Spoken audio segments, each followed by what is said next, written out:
Good morning, Wright State University, and welcome to the Wright Morning Show on WWSU.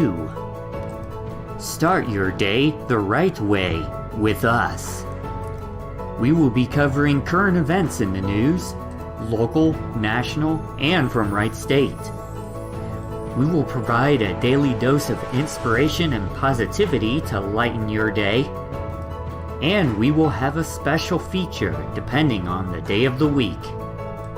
So grab your tea or your coffee, sit back, relax, and enjoy the Wright Morning Show.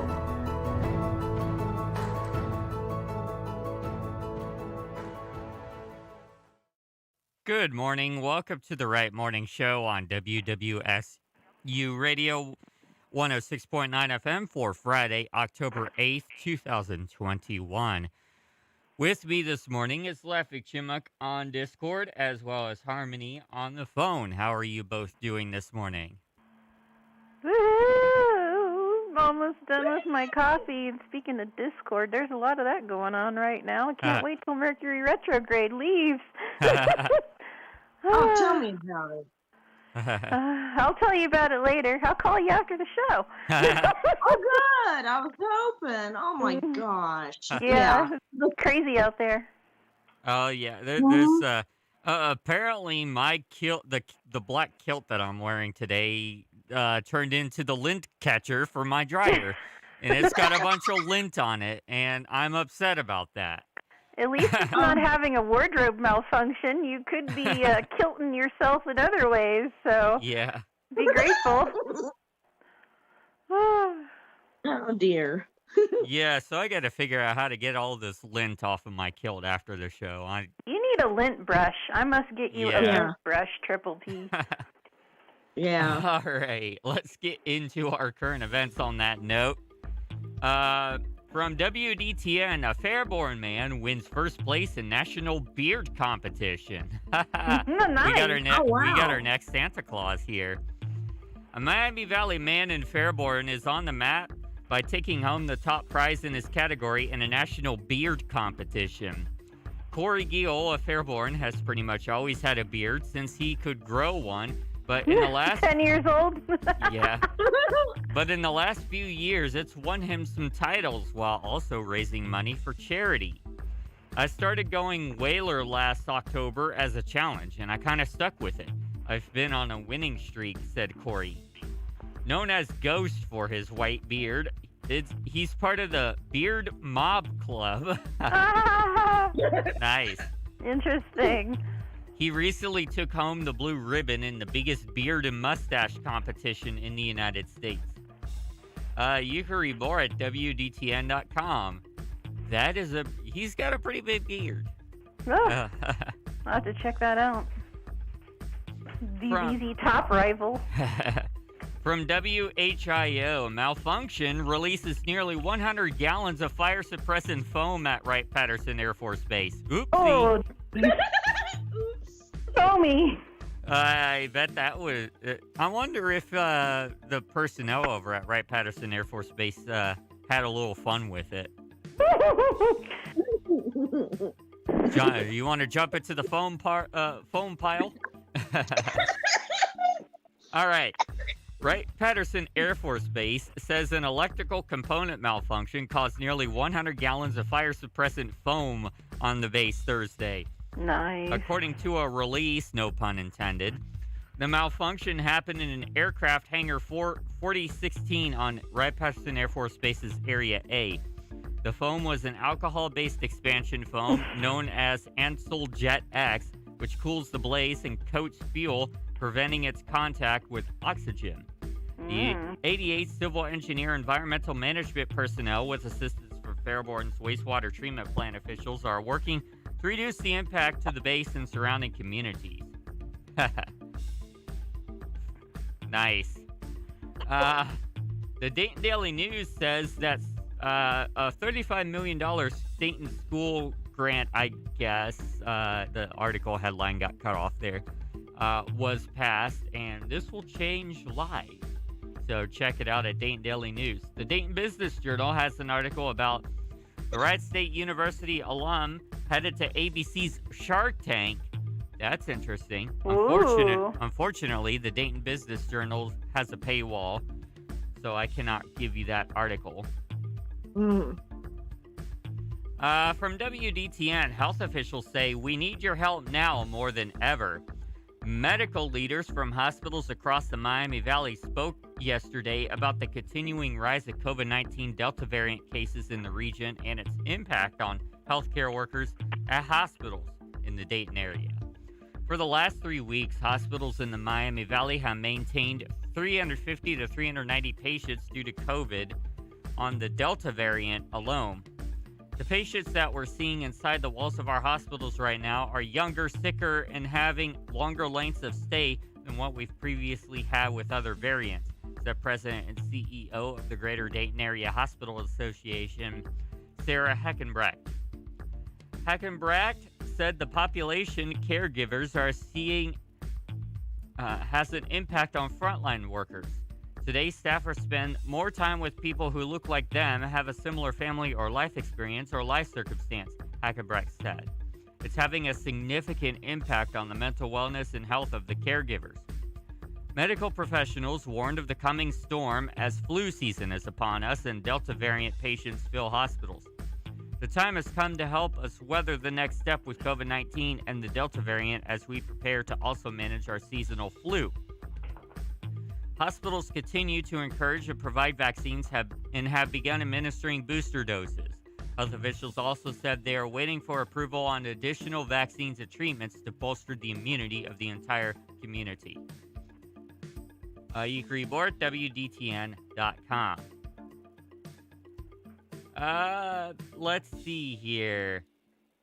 Most Metro has an article about Tuesday trivia on October 12th. Do you have a bunch of useless knowledge and absolutely nowhere to put it? I don't. Join us at the Dayton Beer Company every Tuesday from 7 to 9 p.m. for 3 rounds of general knowledge trivia, followed by our extra special 4th audio-visual and music round. Get there early to get your seat and grab a beer. Prove your smarts. Prizes go to top-performing teams. No phones. Teams of 6 or less, free to play. Come back every week for more trivia and more great beer. So check that out. Let's see here. WDTN, Dayton Ballet's Light and Dark Show. The Dayton Ballet is combining artistry and athleticism in their first show of the season. Check out how you can be sure to get tickets at WDTN.com. From Most Metro, the Dayton LGBT Film Festival is on October 12th. Oh, actually, it was posted. Wait, what? The dates are a little confusing here. Let's just read it. The Dayton LGBT Film Festival is in its 16th year, and we wanted to bring it back to you at the Neon. Every film will screen 2 times over the course of an entire week, and scholarship opportunities are available. Though we won't have special guests in person this year, we hope to add virtual Q&As whenever possible. We can't wait to share these great films with you in person. Masks will continue to be required for all guests age 6 and higher until further notice. All patrons age 12 and over will be required to present proof of vaccination with a photo ID or a negative COVID-19 test from the last 72 hours. Friday, October 8th at 7:30 p.m. will be a screening of No Straight Lines, The Rise of Queer Comics. On Saturday, October 9th at 1 p.m. will be screens of Top Drawer Shorts. At 4 p.m. will be a screening of Invisible. At 7:30 p.m. will be a screening of Potato Dreams of America. Then on Sunday, October 10th at 1 p.m. will be a screening of No Straight Lines, The Rise of Queer Comics. At 4 p.m. a screening of Lola. At 7, and then Monday, October 11th at 7:30 p.m. a screening of Top Drawer Shorts. Tuesday, October 12th, a screening of Invisible at 7:30 p.m. Wednesday, October 13th, a screening of Potato Dreams of America at 7:30. And Thursday, October 14th, a screening of Lola. The Dayton Business Journal has an article about many Dayton manufacturers face new contract requirements. So you check that out at Dayton Business Journal. Also, Dayton Daily News has an article about Beaver Creek grad to dot the I for Ohio State marching band. So check out that profile at Dayton Daily News. From WHIO, Dayton Fire Department is to offer mobile COVID-19 vaccinations to residents. The Dayton Fire Department will provide COVID-19 vaccinations to residents in their homes by request.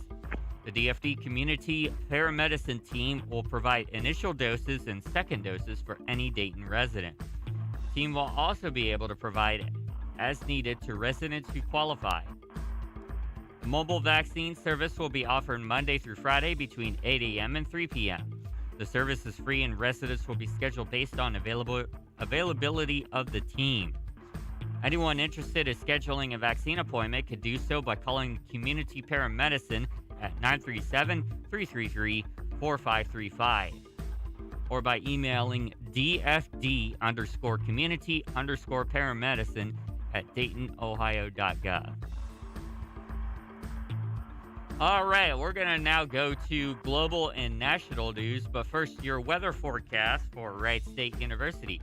The current weather, according to tomorrow.io, is clear and 64 degrees. The wind is coming from the east-southeast at 1 mile per hour.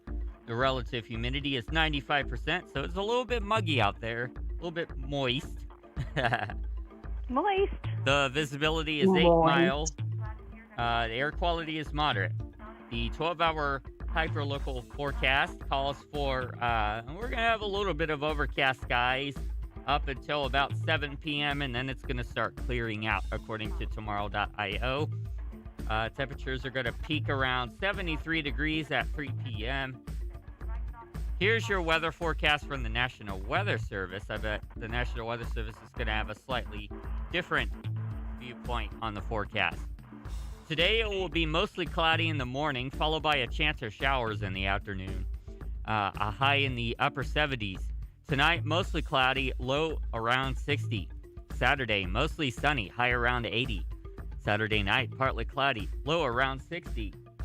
Sunday, mostly sunny, high in the mid-80s. Ooh, it's getting warm again. Sunday night, mostly clear, low in the lower 60s. Columbus Day, or Indigenous Peoples Day, mostly sunny, high in the lower 80s. Monday night, a chance of showers, low in the mid-60s.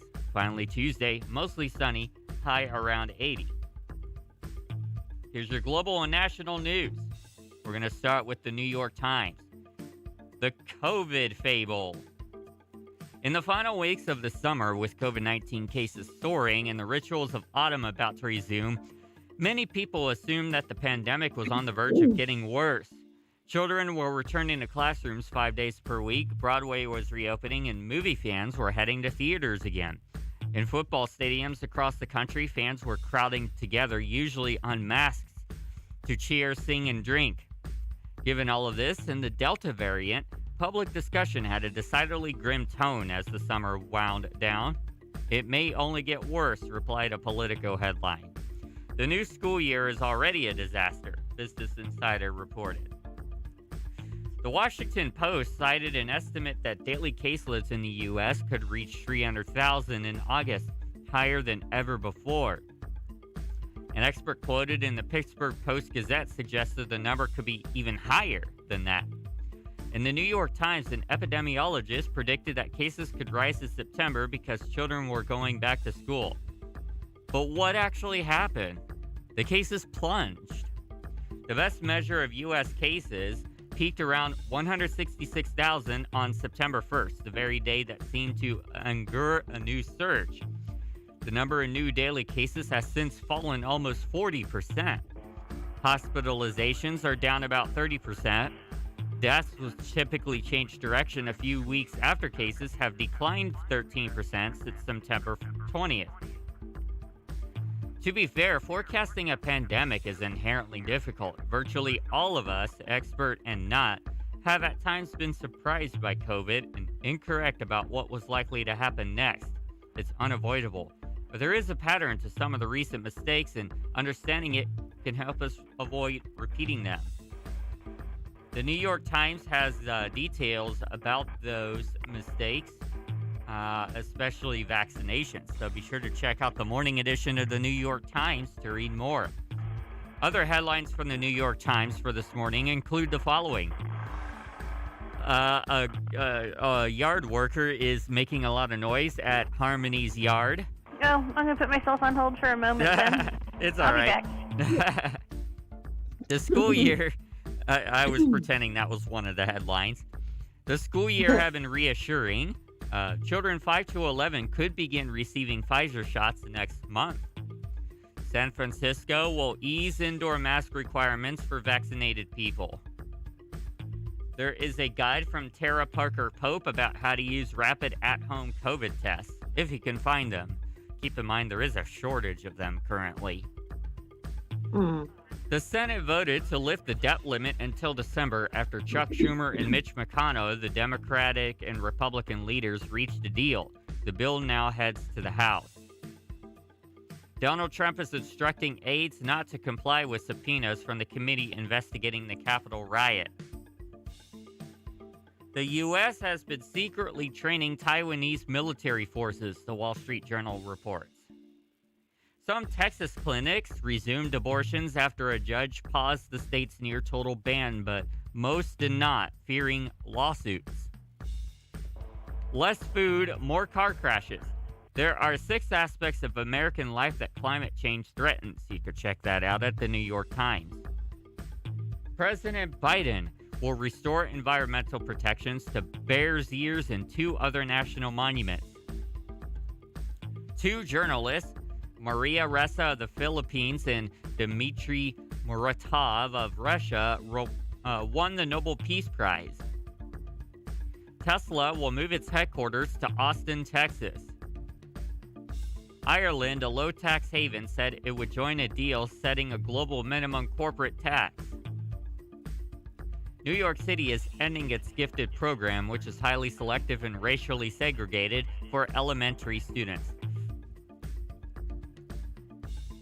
All right, Carnegie Hall, the country's preeminent concert space, reopened after 572 days. And federal prosecutors charged 18 former NBA players with defrauding the league's healthcare program. Ooh. All right, let's go to Cheddar News and Need to Know from The Guardian. The Nobel Peace Prize has been awarded to the journalists Maria Ressa of the Philippines and Dmitry Muratov of Russia for their efforts to advance freedom of expression. Ressa and Muratov found independent news outlets that have become popular sources for investigative journalism in their respective countries. The Nobel Committee chose from more than 300 candidates for the prestigious award. Favorites to win had included climate change activists like Greta Thunberg and scientists who worked to end the pandemic. From CNN, Pfizer has formally requested an FDA approval for its vaccine in kids aged 5 to 11.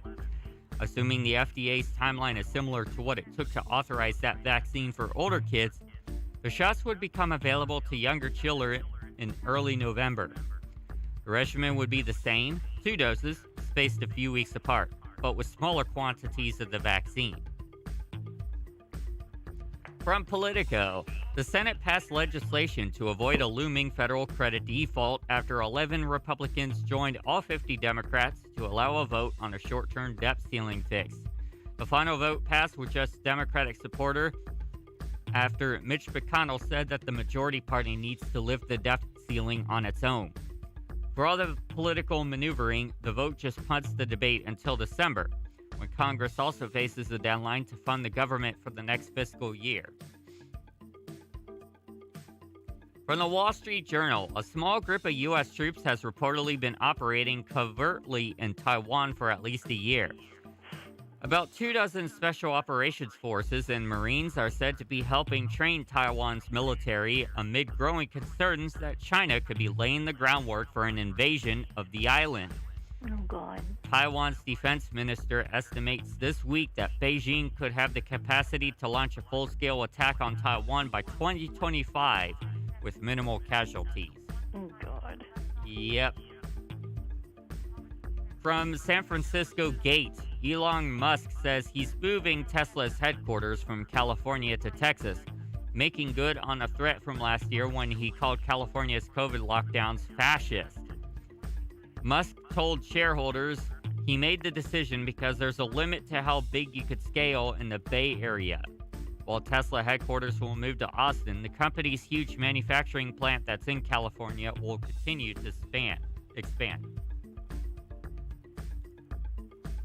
From TubeFilter, last fall, YouTube shelved its annual Rewind video that highlights the best content of the year on account of the year being so uniformly bad. Now YouTube says it's getting rid of the annual Roundup video for good. YouTube will replace Rewind with something unspecified that involves its creators.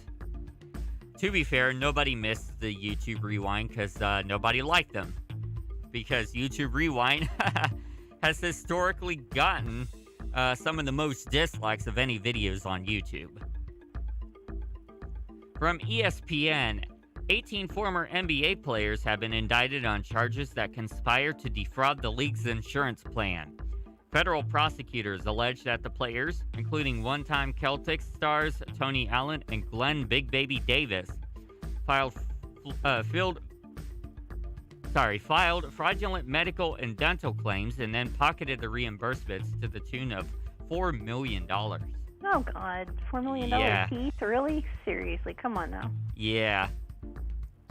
From Deadline, Dave Chappelle is facing a growing cascade of criticism over his latest Netflix stand-up special, including comments that he makes about the LGBTQ plus people, and specifically the transgender community.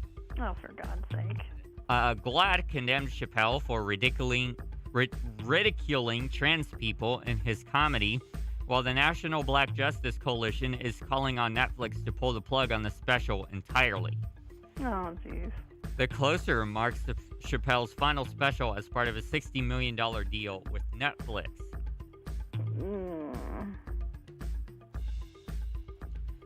From a mountain gorilla in Congo who achieved viral fame when she photobombed a park ranger selfie a couple years ago passed away. Nadakasi was 14 years old. The national park where she lived announced her death in a statement, along with an incredible photo showing the gorilla as she lay dying in the arms of the ranger who rescued her as a baby. Yeah, that sounds cute. Rest in peace. All right, well, that concludes today's current events, other than all of my spam emails that I'm getting for you want sex now? Click this link. Oh, my God. I'm getting a lot of these. It's Friday, yeah. NSFW, 200 photos or more from hot girls for you. We're going to go... These are hilarious.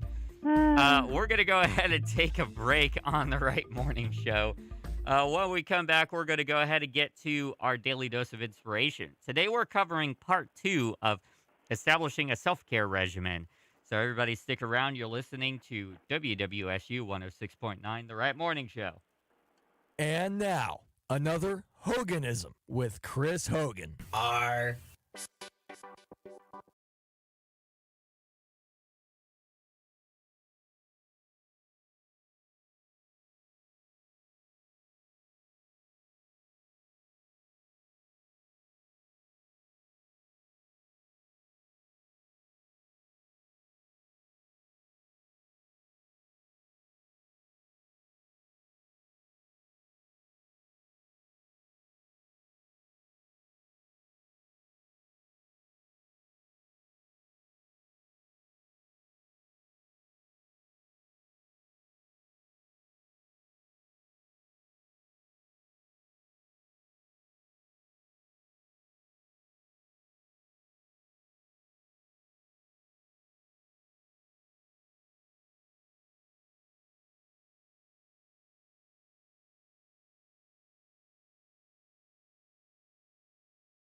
And we're back to the Right Morning Show on WWSU 106.9 FM.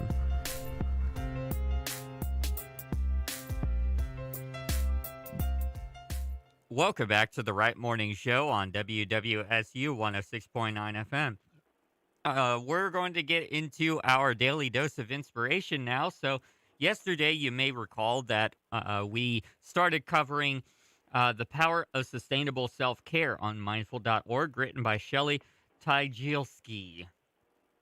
We covered why self-care feels selfish, but it actually isn't, and what is authentic self-care. So, first off, before we get into our next section, I'm going to ask Harmony, since she was not with us yesterday, what is authentic self-care to you? Authentic self-care to me is just being naturally glad and grateful to be who you are and to be able to do what you need to do for yourself. And I totally agree that self-care is not selfishness, but it's more so self-awareness that helps you develop, in a lot of different ways, loving kindness to yourself and more towards others. By being that more in the space, of loving kindness for yourself and self-care, you're able to help others a little bit better as well. Mm-hmm. All right, so now we're going to go ahead and pick up where we left off.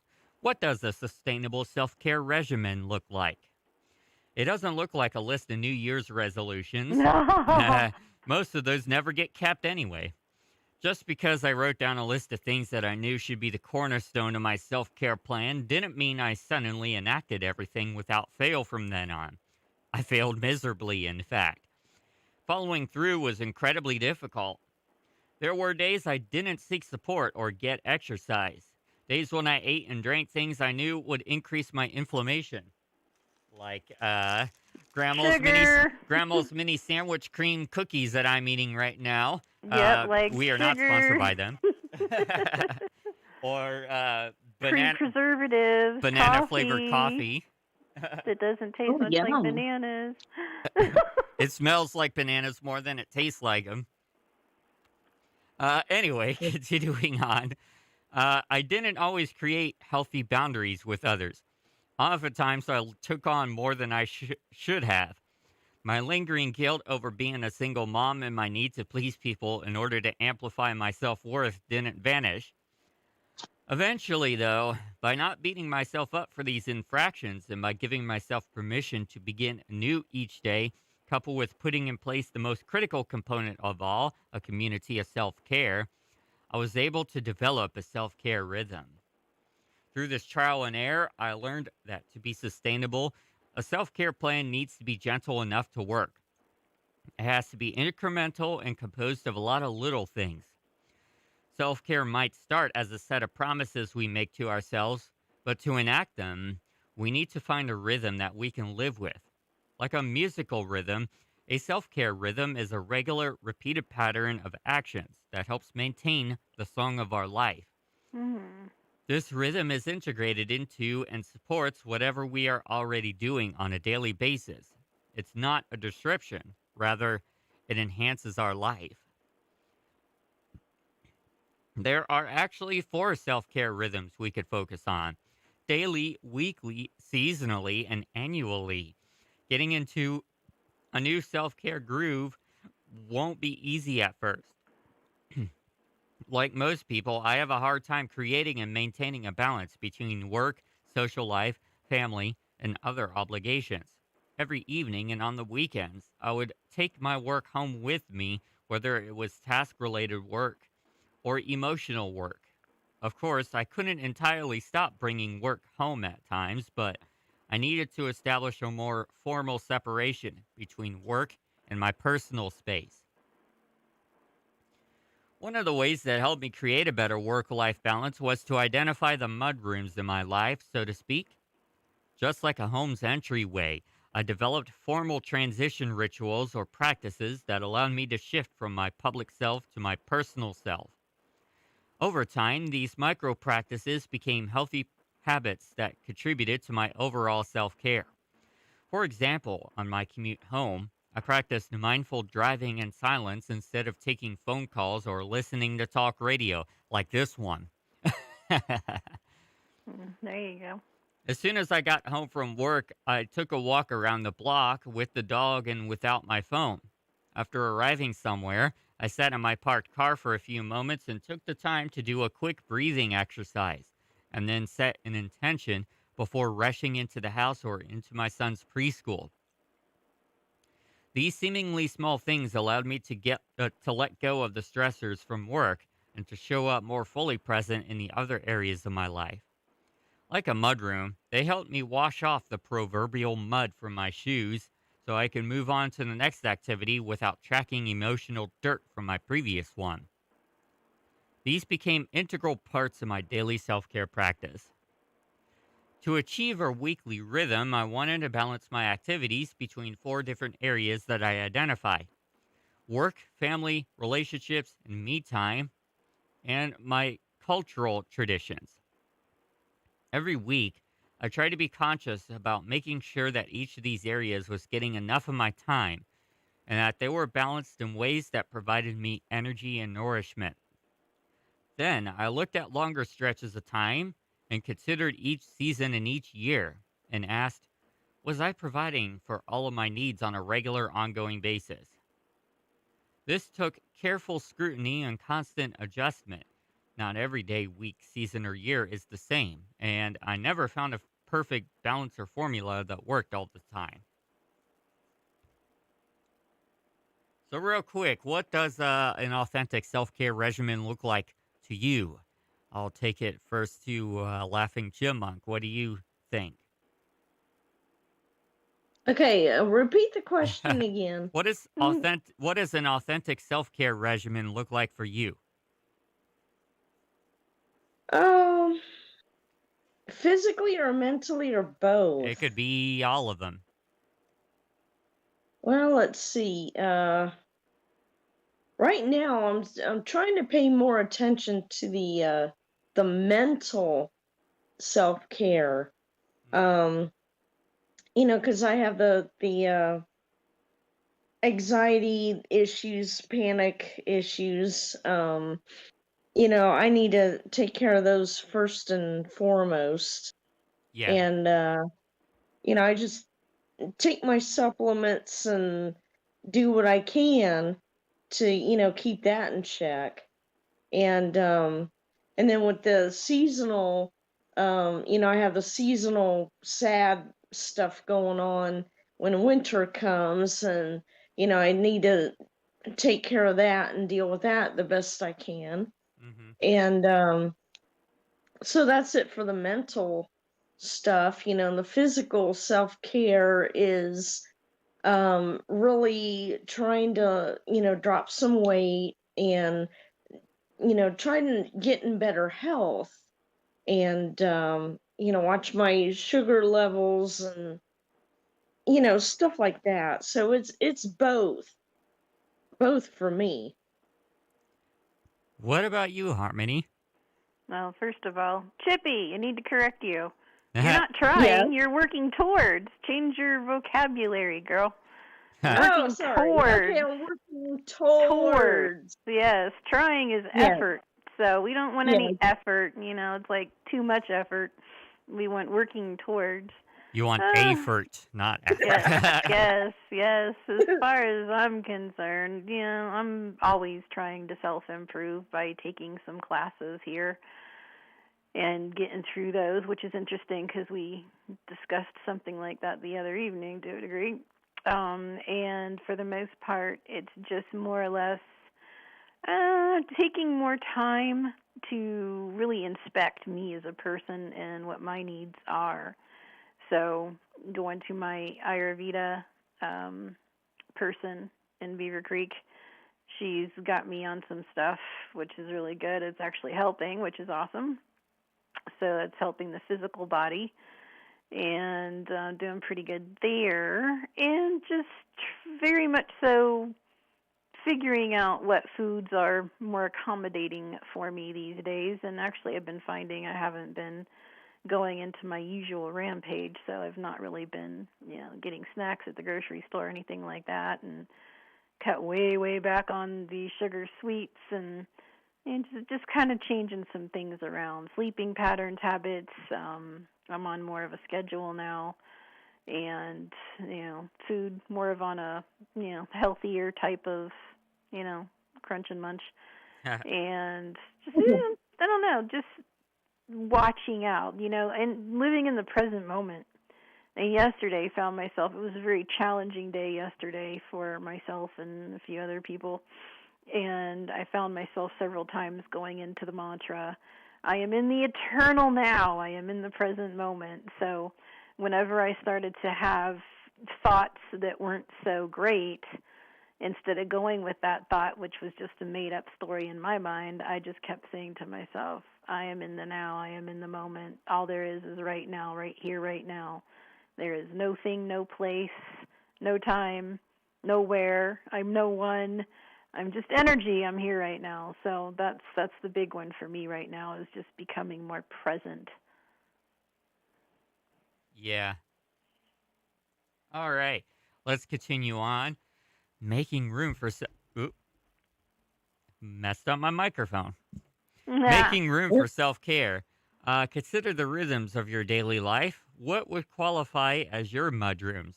What physical spaces or natural pauses already exist that would allow you to transition more elegantly from one demand or obligation to another? What about the weekly balance in your activities? Are some areas of your life being overrun or overwhelmed by others? You are the architect of your life, so consider your whole house and how to change things so that you could function at your best. And as you do this, one thing you might realize is that your home might be nice and fulfilling to live in if it wasn't so full of clutter, even if it wasn't in such a disarray. Every home has a junk drawer or two, along with a hallway closet or room where we shove things when guests come over to hide our clutter. We may fool our guests, but the clutter remains once they leave, and it inevitably spills over and grows. Yeah, or a dining room table, which I don't even bother to clean when Triple P comes over, so he sees it all. And I knock stuff over sometimes. I got rid of the mail, so there's more room next time.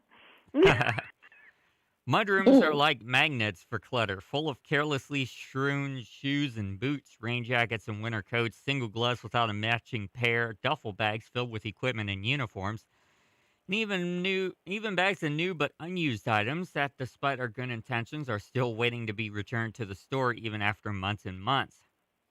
The problem with this chaotic scene is that the mayhem eventually becomes an obstacle, a literal physical boundary, preventing us from entering or exiting our home.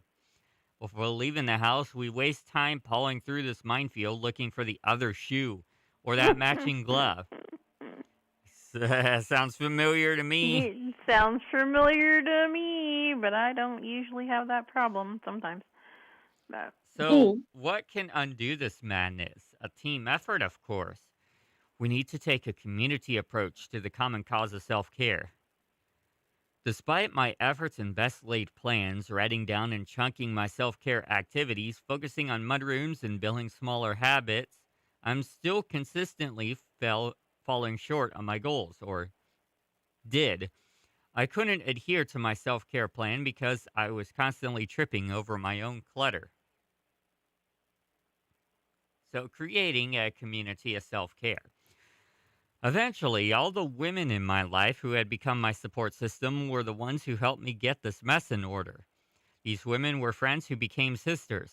Some were only acquaintances when I was married, but became my safety net once I was a single mom. Ultimately, this group of individuals became my formal community of care. And they were exactly what I needed in order to fulfill my obligations to myself. My friend Helen helped me realize this epiphany one day as I was venting to her about how I had no time or energy left at the end of every night to take care of even one thing on the list. She asked me a simple, direct question. What do you need right now in order to get one thing done? That question stopped me in my tracks because I couldn't remember the last time anybody asked me what I needed. Helen, a savvy and sharp business executive and fellow mom who I befriended through our son's after school karate classes, cut through my dumbstruck silence and asked again, what do you need right now to get one thing done on your list on a regular basis? And be specific. I need more time in the mornings. I need someone to take Liam to school some mornings. That would give me time to do yoga, exercise, journal, or meal plan. I responded. Great, that's perfect. Helen sprang into action as she normally did. She told me not to worry, that she was handling things, and within hours she had arranged for a school morning carpool plan with her next door neighbor, and me. Suddenly, after loading Liam into the car with his backpack and lunchbox, I had close to a full hour available to me twice per week. For a single mom with chronic health issues, this was a huge gift. Years later, I was able to return the favor and do the same for another single mom. After this intervention from Helen, I spent one of my treasured hours reflecting on my self-care list again. I rewrote the list, dedicating a single page to each self-care category. I created 3 columns on each page. In one column, I listed each activity, and in the second column, I wrote down obstacles. I identified each shoe and piece of clutter in my mudrooms. I asked what was getting in the way of partaking in each activity, writing things down like time, finances, and skills. And then in the third column, I strategized ways to remove those barriers, listing things either I could do or someone else might do for me. 3 key things emerged for me during the process. First, I realized that I needed the support of a friend or community to be able to remove many of these obstacles. Second, I understood that there were self-care items where I was in fact the only obstacle, since they involved issues like motivation, discipline, and self-esteem, to name a few. For these, by taking a realistic look at myself, I realized that I needed someone to hold me accountable when I would not hold myself accountable. Lastly, I realized that some of the items on my list were too ambitious and unrealistic for where I was, and I gave myself permission to remove those items, or to leave my plan open for adjustment over time. My self-care plan was not written in stone. It was a living, breathing document that would change over time as my life and demands changed. It was a document that depended on the support of an entire community. Not only that, I soon helped everyone in the community formulate their own self-care plans. In time, we would weave together a mutually beneficial safety net of care and support that ensured we could all obtain what we needed, ask for help without guilt, remove obstacles from our path of self-preservation, and hold one another accountable with love and with kind sight. Ultimately, consistently showing up for ourselves lays the foundation for our life purpose, showing up for others. And that concludes the article. What do you all think? Well, I agree. I mean, I feel like we definitely have to take and cut out some time of our day, because society, if you think about it, not just the typical, kid once you become sometimes elementary, junior high school. So when you start that rush of activities, extracurriculars, and then, of course, any parent out there, single or together, and working, getting the kids off to school, making lunches, making dinners, doing the laundry, cleaning the house, mowing the yard, all the things that we normally do. Plus, revolving around active schedules of kids, it gets out of hand. And I feel like people really need to pick and choose. For some reason, we've gotten off on this tangent of we believe we have to be busy, So we're not supposed to be human doings. We're supposed to be human beings, and sometimes we just have to be and find that sweet spot of an hour or so of just peace and solitude for ourselves, so we can regenerate and recoup, our batteries, because we all start to run down and run low, and then there becomes the problems with that, mental, physical, etc. So I feel like everybody should really take a look at their schedule and at least tell themselves, what can I cut out of my schedule to make things easier for me to make my day a little bit better so I don't feel as pressured, stressed, tense, or whatever. So I feel like we all really need to investigate that and spend more time doing the things that we really enjoy rather than thinking that we have to be here, have to be there. So that's my view. All right. Classic Chipmunk, do you have anything you would like to add? No, I'm just agreeing with what Harmony's saying. I'm just thinking the same thing. Okay. Well, I think it is time for us to do a very quick break and get into our Freaky Friday. So you're listening to the Rat Morning Show on WWSU. Don't go anywhere. We'll be right back.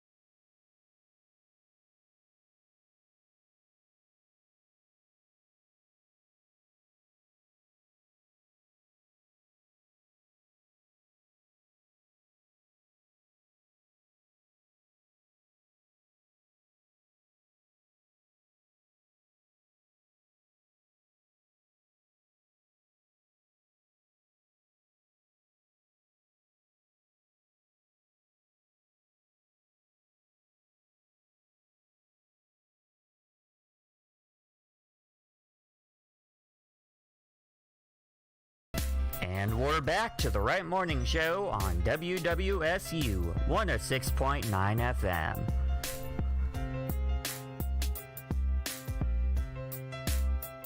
Told you that would be a quick break because of time's sake. So we're going to go ahead and get into our weird news. First off, we're going to start with NPR. A ninja with a sword assailed a U.S. Army Special Operations unit in California. It seems unlikely, but it indeed happened. A man wearing full ninja garb attacked members of a U.S. Army Special Operations unit in the middle of a night in the California desert.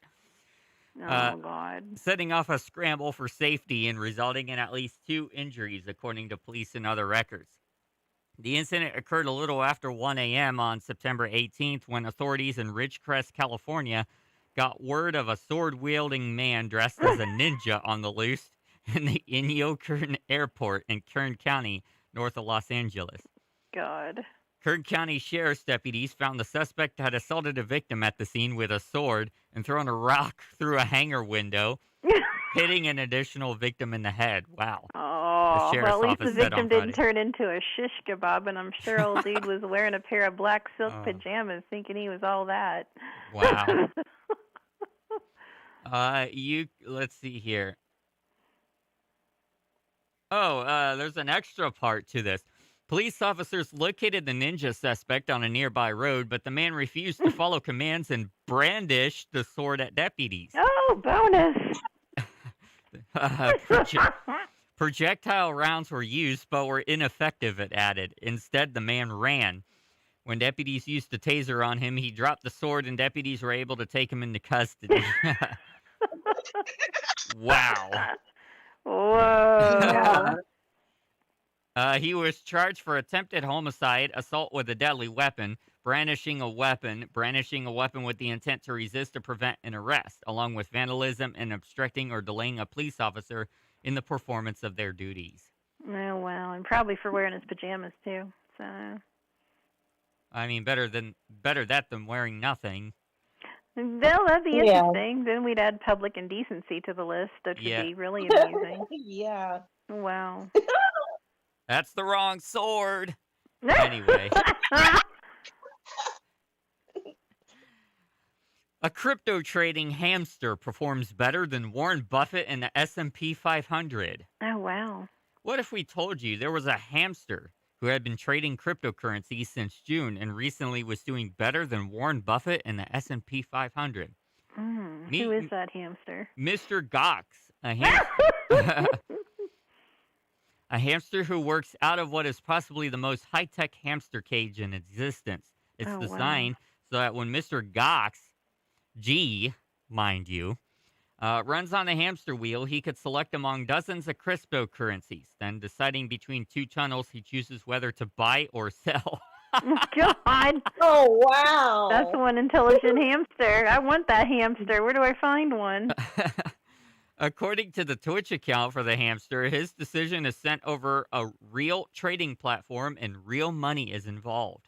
Oh, God. Oh, wow. People are going to trust a freaking hamster. That's interesting. Yeah. His portfolio is up nearly 20% since he started training, according to his Twitter account. And as of September Wow. 12th, Mr. Gox was performing better than Bitcoin, the NASDAQ 100, Warren Buffett's Berkshire Hathaway, and the S&P 500. Wow. While Mr. Gox's methodology is random at best, it does remind us that where people get their financial advice from is certainly changing. Mm. So, yeah, if you want advice on trading stocks, go to a I hamster. think I'll ask Moogle later what his idea is today. Yeah. Let's go to Fox News. We got something very interesting from Fox News. California man sues a psychic who said she could remove witch's curse from his ex. Oh, God. A California man is suing a Los Angeles psychic he paid for a fraud because she allegedly claims she could remove a witch's curse put on him by his ex-girlfriend for $5,100. Oh, for God's sake, those people give me a bad name. Last month, Mauro Restrepo found psychic Sophia Adams' website that billed her as a PhD life coach and psychic love coach, according to the City News Service in Los Angeles. This made plaintiff more confident that he was speaking with a professional that could help him, the lawsuit filed Friday and the Torrance Superior Court stated.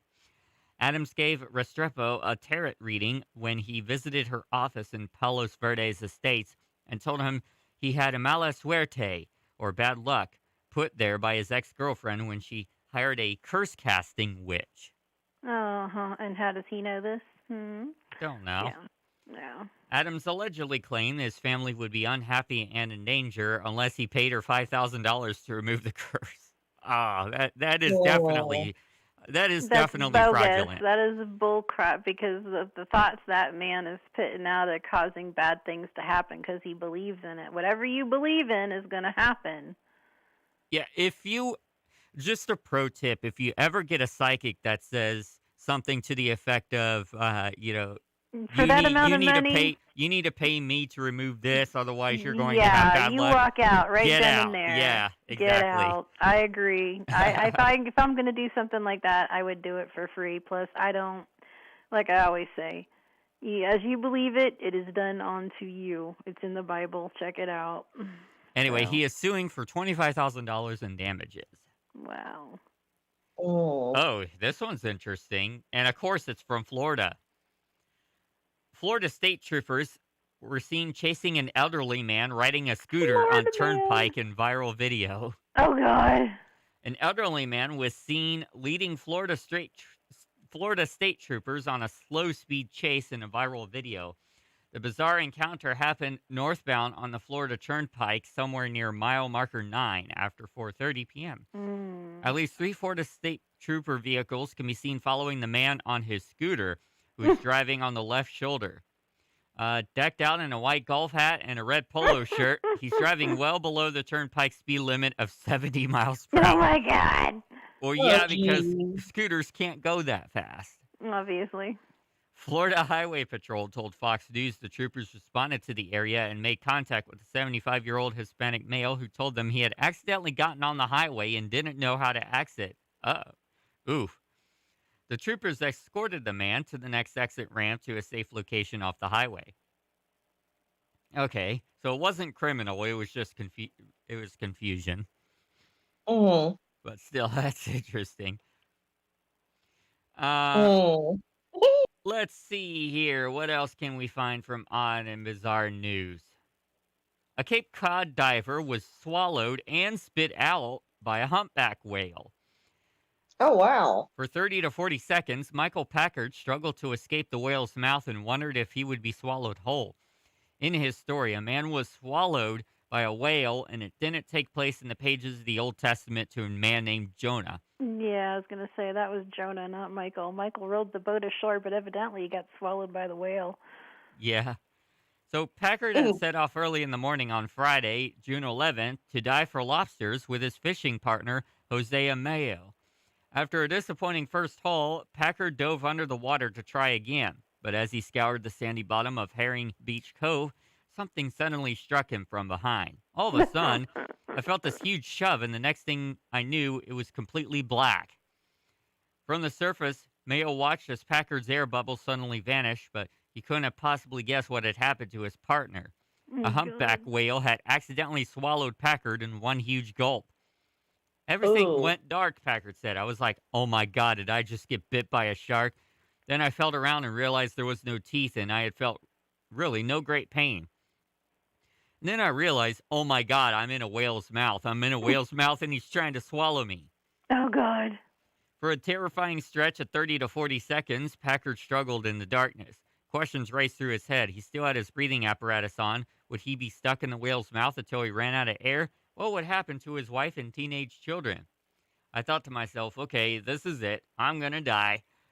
And I thought about my kids and my wife. There was no getting out of there, Packard said, recalling he could feel the whale squeezing the muscles of its mouth. Ooh. But then the whale started to shake its head. Packard felt himself zoom toward the surface, and like that, he was free. Yeah, I probably didn't like the taste, too rubbery. Yeah. Too human. Mm-hmm. Don't like the taste of human. All right. Those are interesting stories. Wow, we're going to go ahead and start closing off here for the Wright Morning Show because it is that time. So thank you, everybody, for tuning in to today's edition of the Wright Morning Show. Quick check of the weather again. It is clear at 66 degrees. The weather is going to be a slight chance of showers, but otherwise mostly cloudy for today. So get out there and enjoy the slightly more dry weather for today. Some shows that you should check out on WWSU Radio for today. Coming up next on WWSU is Democracy Now! By Amy Goodman and Juan Gonzalez. They're going to cover the latest current events happening around the United States and the world. And they're also going to have some special guest interviews, so be sure to check that out. From 2 to 3 p.m. is Parker Testa's The Perspective, which is a sports talk show. We got a women's volleyball game, live coverage at 6 p.m. today with a pregame at 5:45 p.m. So be sure to check that out. And then finally, later tonight, 9 to 11 p.m. is Kadeen Vibes. So Kadeen's going to help you get off your feet and dance to some good music. Mr. Boogeyman. Yes. So thank you, Harmony, for coming on the show this morning. Thank you for having me as always. Enjoy the rest of your weekend. And thank you, Laughing Chumunk, also for coming on. And thank you for having me, and everybody have a great weekend. Yeah, and thank you, those of you who are listening in, for tuning in. We are here every Tuesday through Friday, 9 a.m. to 10 a.m. on WWSU. Monday, this coming Monday, is the premiere of the Coaches and Coffee Morning Show from 8:30 a.m. to 10 a.m., so be sure to check that out as well. That being said, everybody have a great weekend.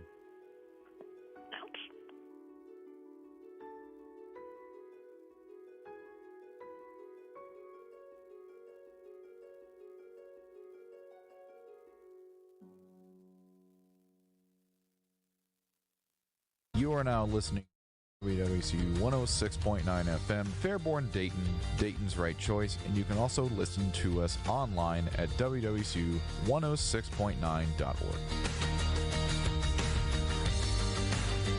I can't believe it's not butter. Well, I can't believe it's WWSU 106.9 FM, Fairborn, Dayton.